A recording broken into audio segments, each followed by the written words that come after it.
Most programmers who program for a living never write code alone. You almost never write a program from beginning to end, just you alone with nobody else helping you. Most programs nowadays are way too big for that. So usually code has to be broken down and parts of it written by different people. So most code written today is modular code. That is, code is broken up into modules or functions in the case of C programming language.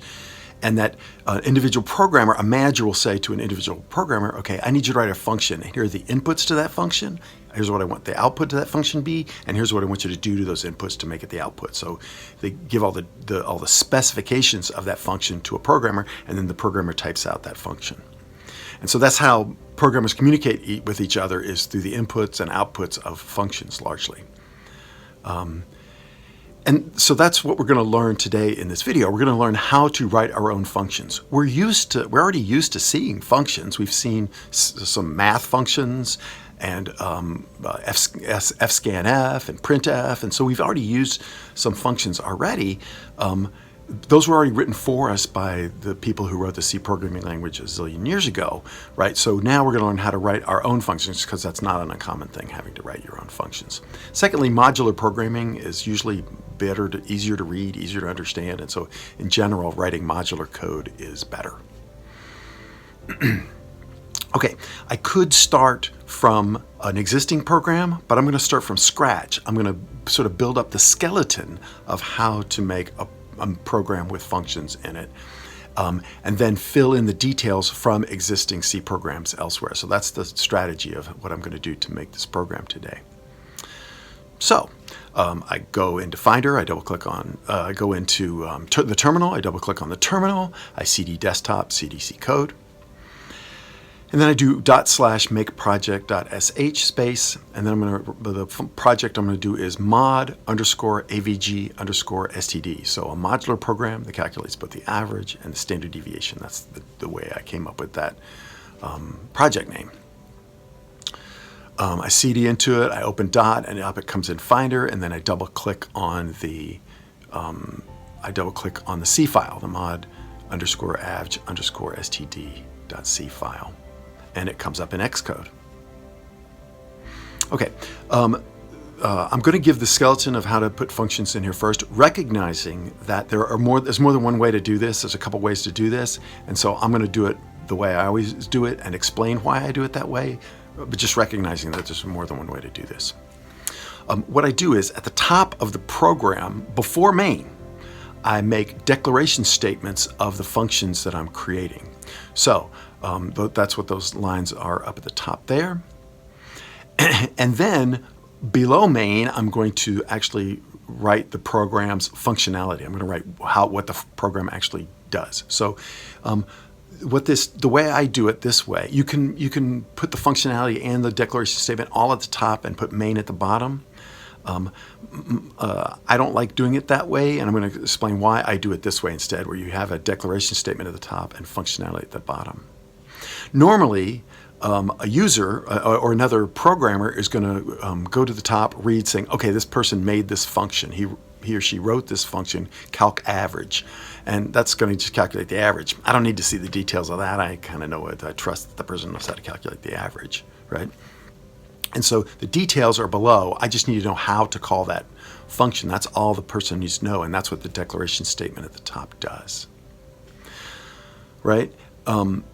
It also tells the compiler, this is how you're going to call this function when you're in main, and then give the details of that function at the bottom. You may need to know what the details are. For example, with cal stdev, are they dividing by n or n-1? So somebody may need to look into the details. If so, they go to the bottom and hunt out the details. But most of the time, you don't need to know the details. I don't know, for most C functions and libraries, I don't know how most of them work. I mean, I don't know how most of them, all the details about all of them were written. I don't need to know them. I just know the inputs and the outputs and how to use them. So I don't know the details about the overwhelming majority of functions that I use, right? I just use them. And so that's the way I make my programs with functions in them the way I do. Okay, So the declaration statement at the top, at the first word of the declaration statement is a variable type. In this case, float, could be int or something else, right? So that means that the return value of this function is going to be a floating point number. What that means to the compiler and to a user, to another programmer, is the variable on the left-hand side of the equal sign when I use this function has to be a floating point variable, has to be a float. C is going to check for that, and so you got to make sure that that matches.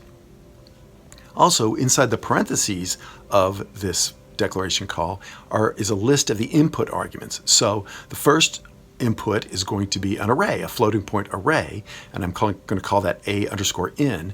And then the open brackets and close open square brackets and close square brackets, there's nothing in it, it's empty. What that means is when the function gets called, C compiler is smart enough to know, okay, there's a 100-point array coming in, make that a_in 100 points. So it knows how to match the size of that array to whatever's being sent to it. And then int space NPTS, the number of points. So you need the input array and the number of points. Notice that I didn't say A and N. I didn't use A and N. I could have, but I didn't. I used a different variable here. The thing that's inside the open parentheses and close parentheses that goes into a function, it's a dummy variable, right? It's the copy of whatever gets called from main. So it doesn't matter if it's the same name or a different name, it's just going to be a copy of whatever in main. It's not going to be the variable itself. We're going to go into that a lot in a bunch of other lectures moving forward.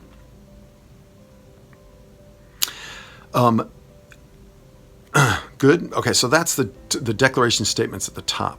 Now, the next thing I do is I highlight the first declaration statement at the top. I copy it, Command C, then I go down to the bottom to the close curly braces below main. So it's return space 0, then that curly brace. I go below that, and then I Command V to paste it. I take out the semicolon, and then I add a curly brace, and then a close curly brace at the bottom. So that's now defining what's going to be inside of calc_avg. The last line before the closed curly brace is a return statement, return space, and I'm going to call a variable average, AVERAGE, semicolon. And then I need to declare that variable inside of that function. So at the top of the function, I'm going to say float space average, semicolon. Good. I'm going to do the exact same thing with calc_stdev. I'm going to highlight that line. I'm going to Command C. I'm going to go down below the closed curly brace of calc_avg, and I'm going to paste it there, take out the semicolon, add curly braces. I'm going to return a new variable called stdev, semicolon, at the bottom there. I have to declare it at the top, float stdev.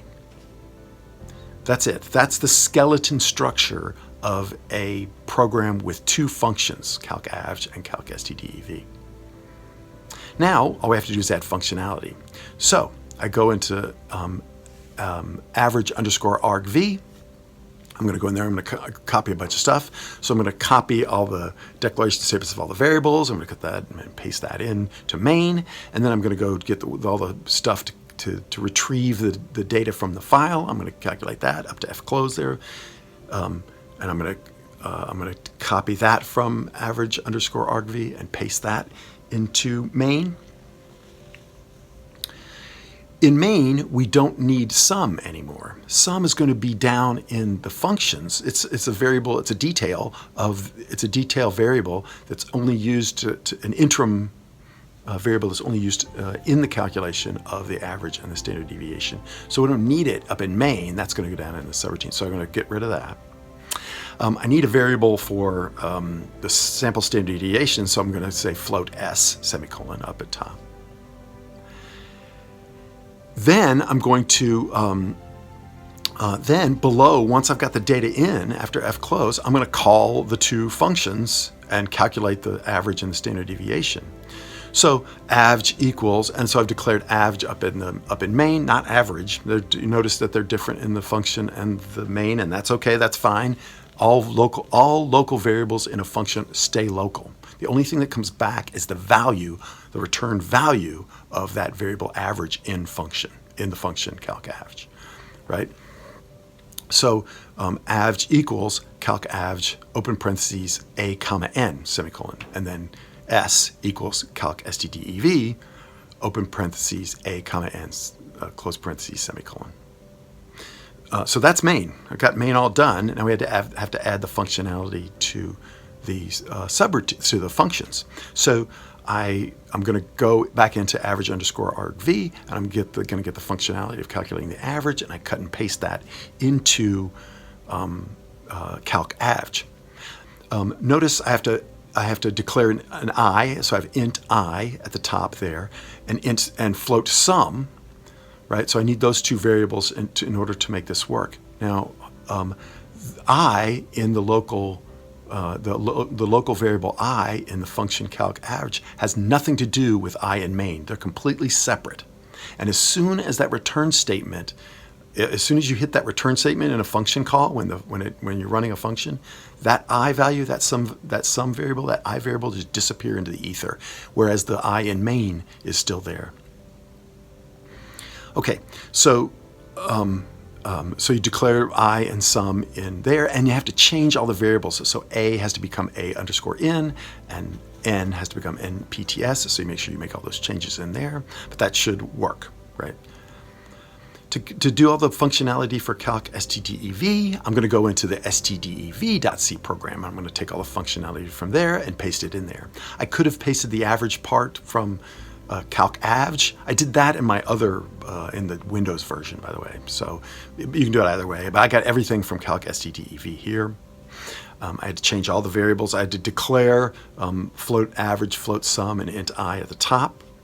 And I changed all the A's to A sub n, A underscore n, and all the N's to NPTS's, and I did all those changes.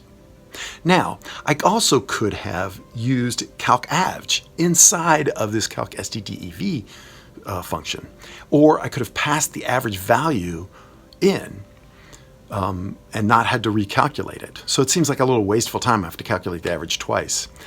In this program, because we're not dealing with small numbers and all that stuff, it doesn't matter. It's not that big of a deal. What's more important to beginning programmers is to have a function, a single function, stdev, that's standalone. You just give the array and the number of points, and boom, it gives you the whole answer. And with no other dependencies. We're actually going to use stdev in a different program, and so I'm going to cut the whole thing, paste it, and not have to worry about cutting and pasting calc average as well. Advanced programmers write their own libraries, right? Including their own header files and all that stuff, and so I'd have lars.h, right? If I had if I was going to do that, and then when you write your own libraries with your own header files, then you can have all sorts of dependencies, and one function can call another one, because you usually bundle all those functions together as one big package, and you add it total as a library. Here, when you're just beginning and you're just writing functions, you're just cutting and pasting a function from one C program to another. And so early on, when you're doing it that way, it's good to have standalone functions. Okay, so that's why I calculated the average twice. Okay, so we did all those changes. Now let's save them all. Make sure you Command S to save them. Then go back into the terminal and compile mod underscore avg underscore std.c to get the output file. Oh, and then you got to remember to get 010, 000, and 0,000. You got to make sure all of those are in the directory that you're working in. So go to the data file, the data folder, and put those in there to make sure they're all there. So then when I run the program with the 3 different data files, it comes up with the right answer, no problem, so it all works. We learned a lot, right? We learned about how the skeleton structure of how to write functions for your program. And we also learned a lot about how functions work. All the variables, local variables stay local, and you pass copies of the variables into the function. And so having to declare variables in functions and having them be different than those having different than those variables in main, that's an important detail to know as well.